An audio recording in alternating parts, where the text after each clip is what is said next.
Bismillahirrahmanirrahim. Sanca nuka tunda sedajan sholat isya berjamaah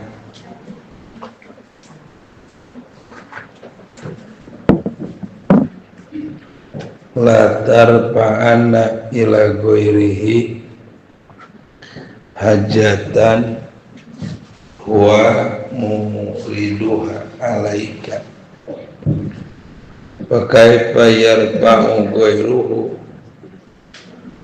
makana huwa lahu wadi'an man lam yastati'u ayyar ba'a hajatan an nafsihi pakai yastati'u ayyakuna laha an goirihi rofi'an. Anu maksudna ya kalimat teh ulah arek nyoba-nyoba nyampikeun pangabutuh anjeun ka salian Allah.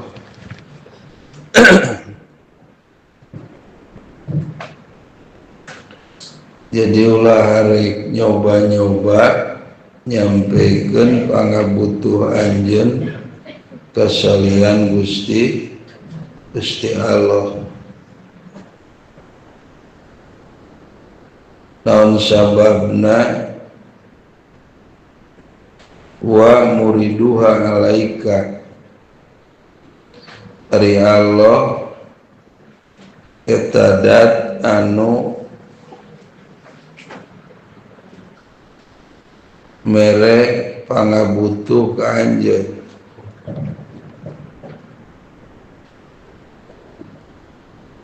Lantaran Allah anu mere pangabutuh ka anjeun dat anu mere pangabutuh ka anjeun maka eta pangabutuh kade bisi coba-coba disampaikan kalian ti Gusti Allah. Jadi anu nenen butuh dina hate teh Allah. Sabab Allah nu musik malikeun urang. Kulantaran anu nenen butuh dina hate Allah, maka eta pangabutuh teh pek balikeun deui ka Gusti Allah. Maka teu meunang rek nyampikeun hajat anjeun, nyampikeun pangabutuh anjeun ka salian ti Gusti Allah. Sebab lain anu nyieuna da moal pahameun kumaha jalan kaluarna tina pangabutuh urang. Itulah secara logikanya seperti itu. Lamun ayeuna urang boga keyakinan anu neuneun bingung dina hate adalah Allah, anu nyieun hese itu adalah Allah, anu nyieun butuh itu adalah Allah, maka orang harus yakin kembalikan itu teh ka Allah, ulah rek dikembalikan ka salian ti Gusti Allah. Sabab lamun dibalikeun kalayan ti Allah eueuh solusi. Sabab anu nyieunna adalah Gusti Allah. Jadi lamun ayeuna ceuk kamari maka asup jalma bodoh. Padahal eta teh meunang nyieun Allah, padahal eta teh buatan Allah, nah make jeung dikembalikan kalian ti Allah.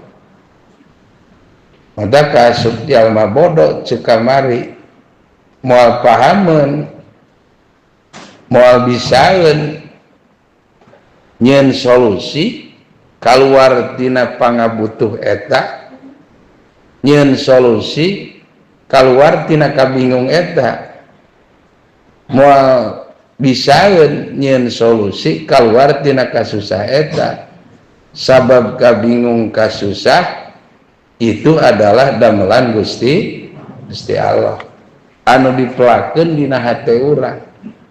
Atuh kumaha sangkan urang bisa lepas tina eta kabingung?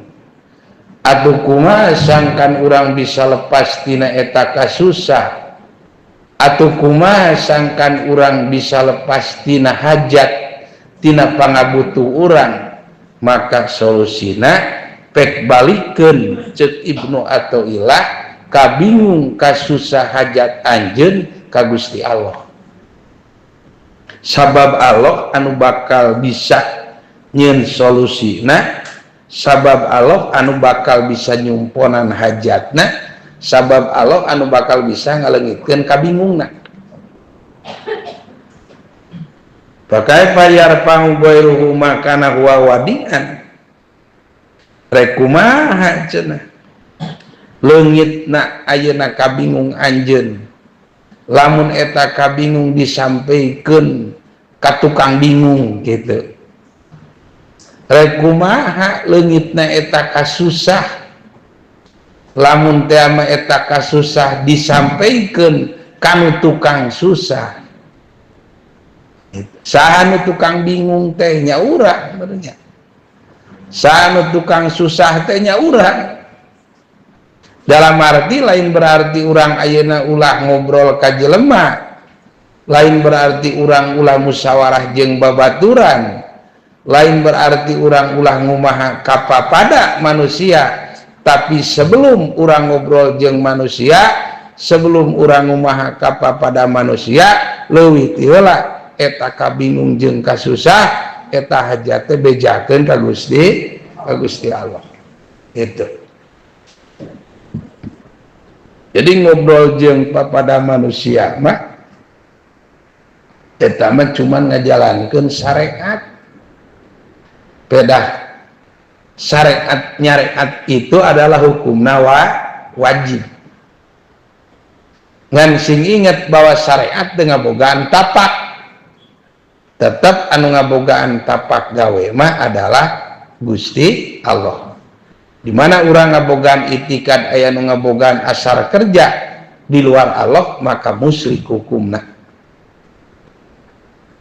Para hadirin sadayana nu sami hadir, kai malayastati ayar pahajatan anapsihi atuh cenah. Man layastati saha jalmana anu teu mampu ngaleungitkeun hajat tina dirina. Pakai payastati ayakuna lahaan goiri hiropian. Rek kumaha mampu yen bukti pikeun eta diri lianti jalma ngaleungitkeun anak. Jadi maksudna tetap kukurilingan oge urang sadayana bahwa sing yakin anu ngaleungitkeun anak, anu mampu nyieun solusi jalan kaluarna adalah Gusti Allah.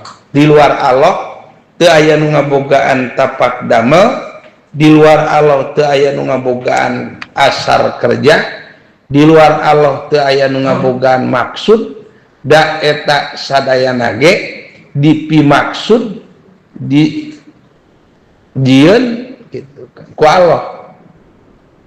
Ieu para hadirin sadayana nu sami hadir, pedak paingan dina surat Al-Ikhlas Allah ngadawuhkeun kul huwallahu ahad. Ucapkeun ku anjeun Muhammad bahwa Allah itu adalah satu, ahad. Hiji dina damelna, Allah hiji dina datna, Allah hiji dina sifatna. Hiji pada melan Allah, hiji dat Allah. Kalayan hiji na Allah lain hiji dina gabungan, jeung hiji na Allah lain hiji sebagian tinu sejen. Beda jeung hijina jeruk. Hijina jeruk mah gabungan naon sebagian tina jeruk sakaranjang. Beda jeung hijina curug. Hijina curug mah gabungan tina tulang, tina daging, tina kulit, tina getih, kakara jadi curug itu. Tah hijina Allah mah henteu seperti hiji na jeruk, hiji sebagian tinu loba, lain hiji siga curug anu hijina tina gabungan, tapi hijina Allah mah hiji anu muholafatulil hawadisi, beda jeung sakabeh makhluk anu dijieuna, beda jeung sakabeh anu anyar. Hadirin anu sami hadir, saur dina eta surat Al-Ikhlas, ucapkeun ku anjeun Muhammad bahwa Allah itu adalah satu. Setelah ku anjeun ditekadkeun bahwa Allah itu ahad, satu, maka Allahus Somad talegemkeun hate anjeun ka Allah, pek talegemkeun kabingung ka pangeran anjeun, talegemkeun ka susah jeung kahayang ka pangeran anjeun, talegemkeun cita-cita jeung rencana anjeun ka pangeran anjeun. Allahus Somad. Jadi urang teh kudu jadi jalma anu hebat somdaniyahna. Hartina jadi jalma anu hebat naleungkeun ka pangeranana. Dina nalika eukeur ngaji taleungkeun ka pangeran. Sabab ngaji teu ngabogaan asar kerja pinter. Dina nalika urang keur usaha taleungkeun ka pangeran, sabab usaha teu ngabogaan tapak gawe hasil. Nalika keur tani taleungkeun hate ka pangeran, sabab dani teu ngabogaan tapak gawe ayeuna hasil tina ladang tanina. Tetep anu ngabogaan asar kerja, nu ngabogaan tapak gawe mah adalah Allah Subhanahu wa taala. Urang mah ala kadar nancebkeun tani teh nya. Boga bini cangek ukur ditancebkeun dina taneuh, urusan masalah gede jeung leubeut itu adalah Allah anu ngamaksud. Sabada urang nancebkeun siki cengek, urang mah kapan tibra we ngajeng jehe nya sare ditempuan unggal poe jung gitu kan. Eta nu tadina siki jadi melah daun, jadi daunan, jadi bercabang dahanan, tuluy jadi kembangan, tuluy jadi cengekan, geus teh cengekna hejo, tuluy pinah warna tina hejo kana beureum. Teu rumasa urang berbuat itu, da urang mah cuman nyareat nancebkeun siki cengek dina taneuh. Hadirin sami hadir, lamun teh ama dituturkeun eta pagawean, maka makin jadi kekuatan kana iman. Tegesna bakal jadi hebat seorang jalma mukmin, somdaniyahna dirina ka Gusti Allah. Artina naleungkeun hate ka Gusti Allah. Teu lamun urang dagang sarua urang oge teu ngabogaan tapak gawe, sugan payu teh ladang pinter lain, sugan payu teh ladang hade lain, sugan ayeuna payu teh ladang tempatna strategi lain. Tapi kabeh itu adalah buatan Allah. Nepikeun ka isuk-isuk urang ini ti imah, maksud mah urang teh arek dagang, tapi da teu boga catetan saha nu rek meuli kapannya gitu. Tapi dikala urang ayeuna dagang tuluy dibukakeun, ayeuna tempat dagangna tuluy ditungguan, jol anu meuli, jol anu meuli, jol anu meuli. Datang balik datang deui, balik deui, datang deui, balik deui, terus nepi ka burit. Saha eta nu nungtun jeung anu ngagiringkeun jelema teh? Sing inget itu adalah perbuatan Allah Subhanahu wa taala. Payuna dagang lain ladang kapinteran, payuna ladang lain ladang hade. Payuna dagang lain berarti tempatna strategi, tapi payuna dagang hakikatna adalah Allah nu ngamaksud mayukeun kana dagangan urang. Hadirin anu sami hadir, dina hal ieu pisan maka Kangjeng Rasul dina surat Al-Ikhlas nyebutkeun Qul huwallahu ahad Allahus somad. Atuh kaasup jalma takabur, atuh kaasup jalma sombong, lamun teh mah kabisa jeung kapinteran miheulaan kana naon anu dibikeun ku Allah Subhanahu wa taala. Salah satuna gitu diakukeun bahwa alusna tani menang kuring, da kuring mah ahlina. Alusna tani menang uing, da tempatna taneuhna alus, gemukna hebat, ngurusna rajin. Itu mah syariat hungkul. Lamun teh mah ayeuna hate miheulaan kadinya, berarti urang jadi jalma anu takabur jeung anu sombong. Leungit Allah gede awak sorangan, cilaka di hadapan Allah. Karasaan payu teh menang sorangan, da kuring marek teu payu kumaha atuh dagang teh. Tempatna strategi, modalna kuat, barangna aralus. Kaharep hate gitu, kaharep diri Allah na munur, maka cilaka jadi jalma anu takabur. Lamun teh mah geus takabur, innallaha la yuhibbul mutakabbirin. Allah teu resepkeun ka jalma anu takabur. Sa jalma anu takabur teh anu sok ngepak dada dirina eta menang kuring, lamun teu ku kuring mah moal kitu, eta menang aing, lamun teu ku aing mah moal kitu. Itu Allah teu resepkeun ka jalma anu saperti itu. Sabab Allah maresepkeun ka jalma anu hebat somdaniah dirina, naleukeumkeun hate ka Gusti Allah. Itu kan dikala dibere atuh payu alhamdulillah, dikala dibere alus alhamdulillah, dina nalika ngucapkeun alhamdulillah leutik awakna nu gede ngajangelek dina hatena kaagungan jeung kagagahan jeung kakawasaan Gusti Allah. Eta jalma anu sae mah.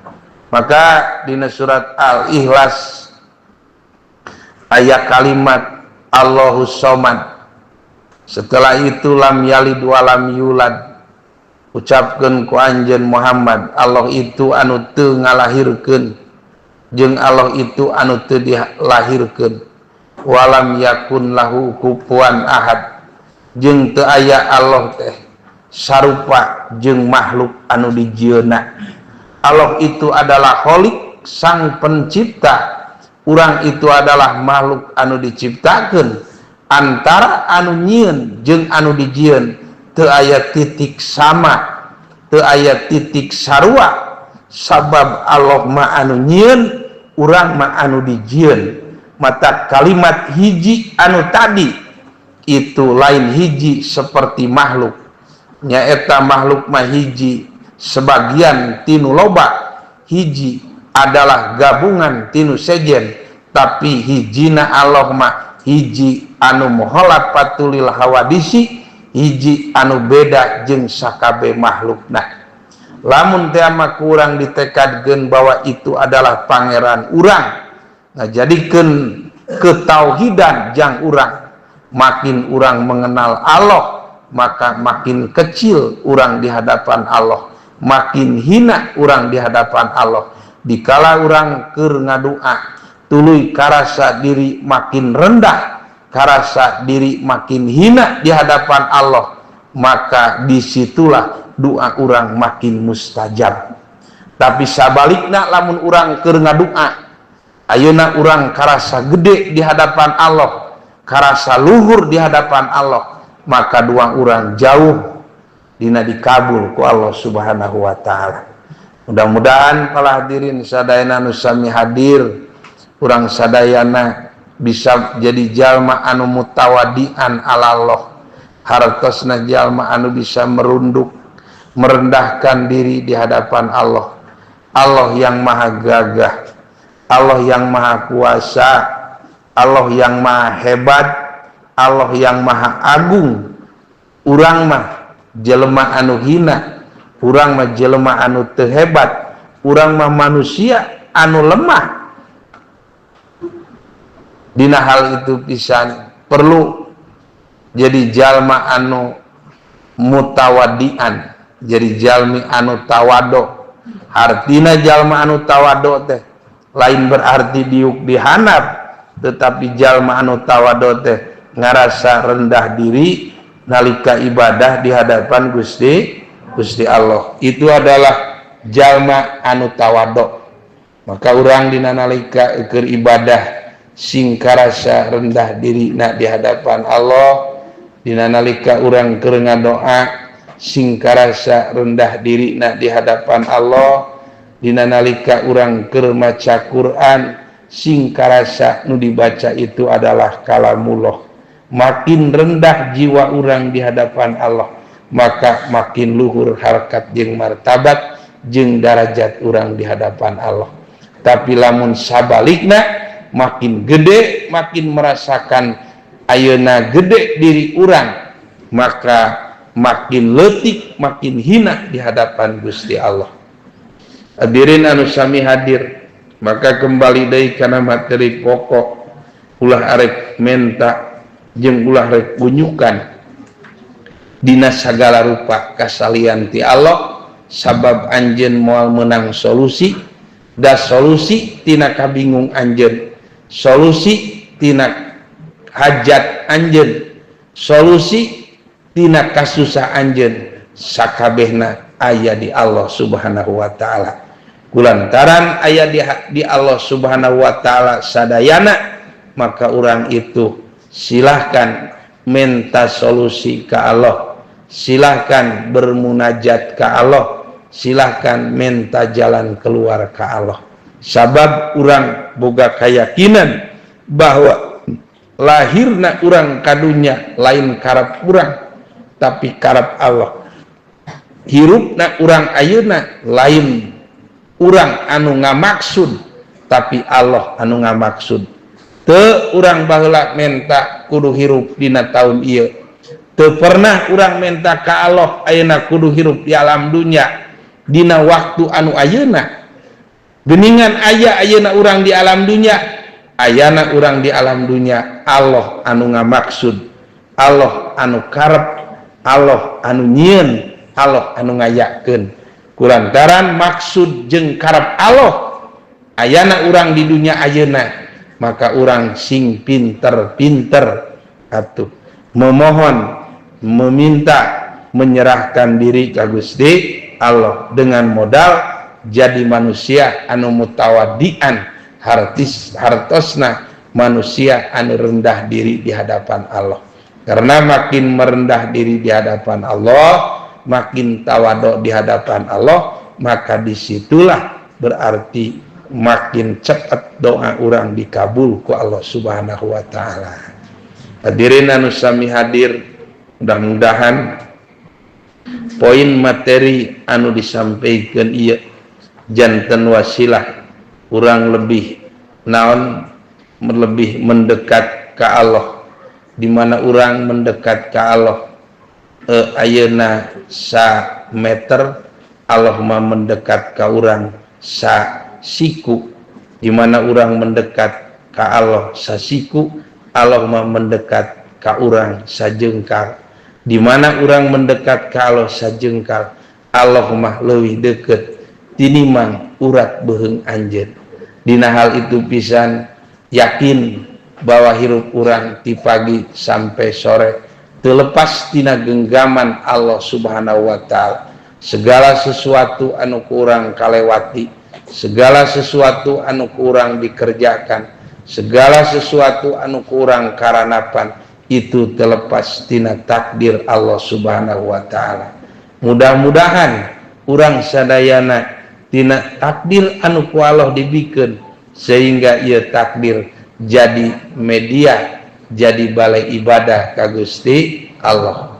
Maka setiap gerak jeung langkah urang tuturkeun ku kalimah thayyibah la ilaha illallah la maujuda illallah. Di dieu kieu ayeuna abdi tapak damel Allah, di dieu kieu ayeuna abdi ngaji tapak damel Gusti Allah. Lamun keur di pasar di dieu kieu ayeuna abdi dagang tapak damel Allah.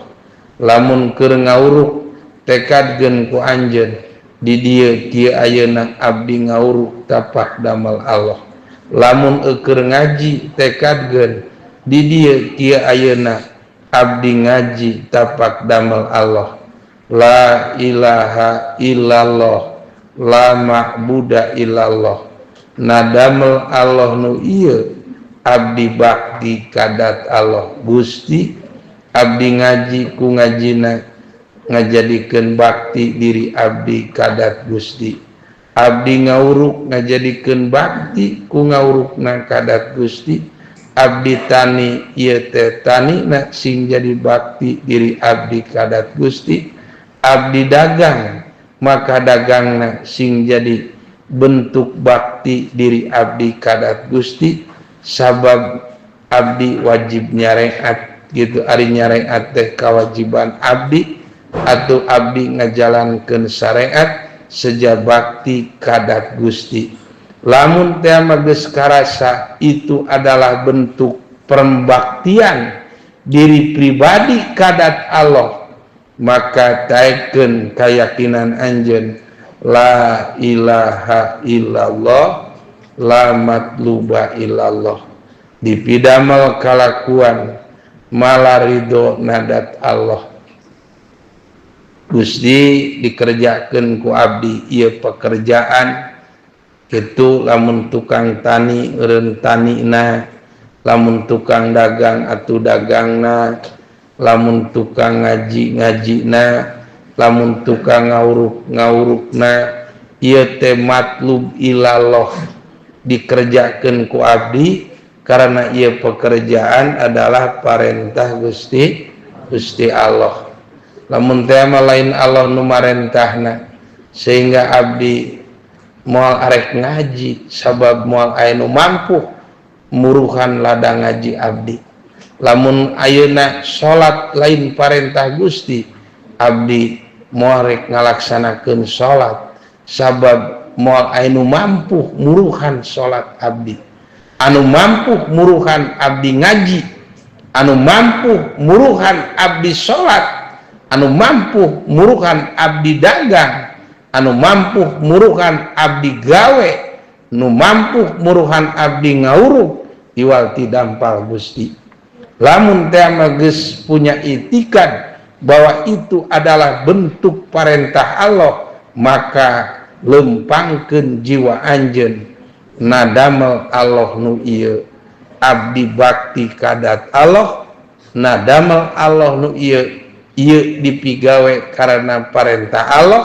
Maka poin anu terakhir la ilaha illallah la maksuda illallah, dipidamel kalakuan, dipidamel pekerjaan malah ridho nadat Allah. Gusti abdi ngaji karena ngajina hayang menang karidoan dampal Gusti. Gusti abdi gawe karena gawe na hayang menang karidoan dampal Gusti. Gusti abdi ngawuruk na hayang menang karidoan dampal Gusti. Gusti abdi dagang na abdi hayang menang karidoan dampal Gusti. La ilaha illallah la maksuda illallah. Bismillahirrahmanirrahim tawakkalna 'alallah la haula wala quwwata illa billah. lamun teh geus buleud tekad lempang anjeun dina pekerjaan anjeun sapopoe itu adalah mencari ridho Allah, maka gentak ku anjeun bismillahan bismillahi tawakkalna ala Allah, sok geura init atuh tukang tani geura init ka kebon, tukang dagang geura init ka tempat dagangna, tukang gawe geura init ka tempat gawena, tukang ngawuruk atuh sok geura pinahkeun hancana, anu tukang ngaji sok gerak bukakeun kitabna, gitu kan? Gitu. Bismillah tawakkalna ala Allah. Kalayan nyebat dampal Gusti. Tawakal abdi seren diri ka Gusti. La haula wala quwata illa billah. Daya upaya pikeun bakti abdi kadat Gusti. Daya upaya pikeun nebihan maksiat abdi kadampal Gusti illa billah angin ku pitulung Allah. Abdi bisa ngaji, ieu ngaji adalah pitulung Allah. Abdi poe ayeuna bisa dagang, ieu dagang adalah pitulung Allah. Abdi poe ayeuna bisa ngawuruk, ieu ngawuruk adalah pitulung Allah. Abdi bisa digawe, ieu pagawean adalah pitulung Allah. Jadi karasa kurnia jeung pitulung Allahna naon anu keur dibikeun ka dirina. Itu kulantaran rumasa kabeh oge dadamelan Allah jeung pitulung Allah atuh. Kabeh oge da kurnia Allah jeung padol Allah. Diri mah eueuh kabisa, diri mah eueuh pangabisa. Kabeh ge adalah pangabisa Allah. Maka rumasa diri bobolokot ku dosa, sedengkeun kahayang mahayang babari tapi diri bobolokot ku dosa. Rumasa diri bobolokot ku dosa, sedengkeun ari ngaji teh hese kahayang mahayang tereh ngaji bisa ngaji teh. Kahayang mangawuruk teh brai caang teu kudu mutolaah heula. Kahayang mah usaha teh payu atuh. Kahayang matani teh jadi bari kabeneran deui hargana mahal. Tapi rumasa diri teh bobolokot ku dosa. Di mana aya pasalia atuh. Pepelakanana alus, hargana murah. Allah eta teh nya nu ngamaksud. Urang tinggal narima kana hikmahna. Di mana ayeuna daganganana alus nu meulina eueuh da Allah atuh. Anu boga payu teh ceuk tadi. Di mana-mana ayeuna ngaji padahal mah geus tahunan tapi can brai kana sirah teh dibukakeun heuda ilmu teh ka panu Allah. Bisi mah eta teh kahalangan ku bobolokotna dosa. Maka pek ucapkeun ku anjeun astagfirullahal adzim. Astagfirullahaladzim, astagfirullahaladzim wa atubu ilaih. Jadi di istighbaran tungtungna, istighbaran saha geningan tungtungna kudu istighbar 3 kali. Istighbaran diri bisi dosa na bobolokot dina awak anu mana bolokotna diri ku dosa jadi ngahalangna kana rencana, kana cita-cita babari, jadi ngahalang kana mustajabna doa, gitu kan. Maka urang teh dituturkeun ku kalimat istighbar 3 kali. Rek usaha rek istighbar 3 kali.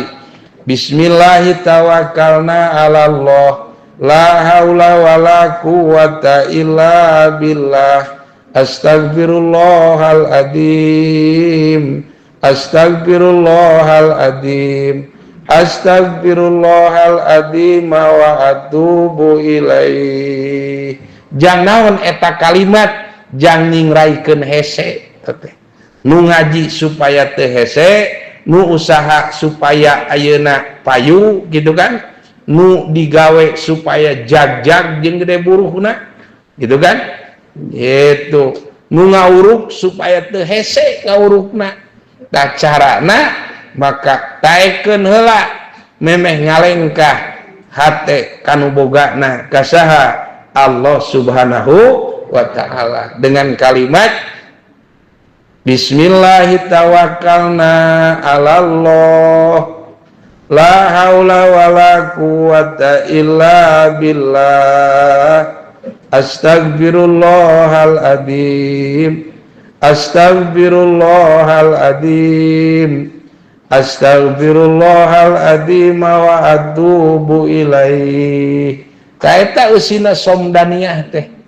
Jadi eusina somdaniyah teh bismillahirrahmanirrahim 'alallah memeh ngalengkah memeh pekerjaan dikerjakeun leuwih ti heula saranekeun diri ka Gusti Allah dengan kalimat bismillahi tawakkaltu 'alallah kalayan nyebat jenengan Allah abdi tawakal seren diri ka Allah la haula wala quwata illa billah teu aya daya upaya teu aya kakuatan kecuali pitulung Gusti Allah.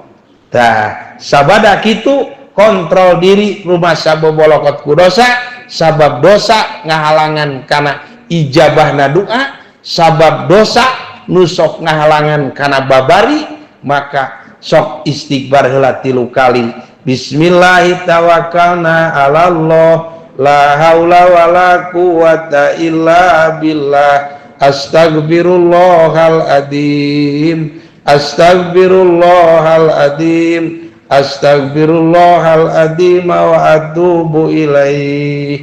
Tak kitu nya eta teh mangrupakeun naon konsep hirup sapopoe supaya manfaat naon anu dikerjakeun parat di dunia dugi ka akhirat. Manfaat yang hirup urang di dunia, manfaat yang hirup urang di akhirat.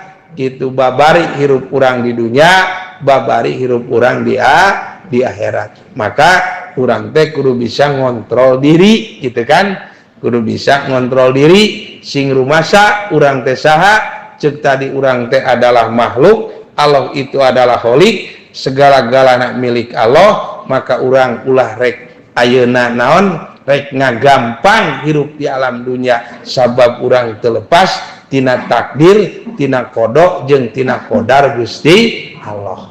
Lamun teh mah urang hebat ngolah eta dina jiwa urang hebat mulak malikna hebat ngamimitianana maka ceuk Ibnu Athaillah man asraqat nihayatuhu man asraqat bidayatuhu asraqat nihayatuhu sajalma anu bersinar di awalna maka akan bersinar di akhirna sajalma anu caang di awalna hebat merenya somdaniyah dirina ka Allah isuk-isuk dina nalika arek kasab maka insyaallah akan terang benderang di sore harina gitu kan gitu mata kurang teh sing jadi jalma anu bisa naik hate ka Allah di awalna supaya caang sabab lamun bisa naik di awalna kanu bogana caang insyaallah di akhirna ge urang teh bakal caang terang benderang gitu kan gitu. Jadi moal aya istilah ngutruk moal aya istilah ngarasa sula moal aya istilah putus asa kunaon geuningan pangnan teu ngarasa sula kunaon geuningan pangnan teu putus asa sabab caang di awalna ceuk Ibnu Athaillah maksud caang teh naon di awalna anjeun bisa naik hate kanu bogana maka di akhirna akan bisa kembali kanu bogana gitu kan kitu nya di jalma anu ayeuna hirupna di ilmuan mah tidak akan rugi walaupun di dunia tidak dapat bati tetapi di akhirat akan dapat untung. Jadi kitu nya beda jeung jalma anu bodoh beda jeung jalma anu bodoh gitu nya kala ayeuna dapat rugi di dunia teh kapan di akhirat itu tidak dapat untung karena ayeuna rugi di dunia akan menjadi kekecewaan anu antukna ngutruk gitu kan ya kecewa ngarasa sula putus asa sedangkan putus asa kecewa dan ngarasa sula itu adalah perbuatan dosa gitu kan. Mudah-mudahan aya manfaatna naon anu didugikeun kalayan janten wasilah ilmu kang urang sadayana dunia maupun akhiratna. Rubina cekap sakitu materi riadoh. Rabbana innaka antas samiul alim wa tub alaina innaka antat tawwabur rahim. Allahumma shalli wa sallim wa barik ala sayyidina Muhammad wa ala ali sayyidina Muhammad. Allahumma shalli wa sallim wa barik ala sayyidina Muhammad wa ala ali sayyidina Muhammad. Allahumma shalli wa sallim wa barik ala sayyidina Muhammad wa ala ali sayyidina Muhammad. Allahumma shalli wa sallim wa barik ala sayyidina Muhammad wa ala ali sayyidina Muhammad. Allahumma shalli wa sallim ala sayyidina Muhammad wa ala ali sayyidina Muhammad. Allahumma shalli wa sallim wa barik sayyidina Muhammad wa ala ali sayyidina Muhammad. Allahumma shalli wa sallim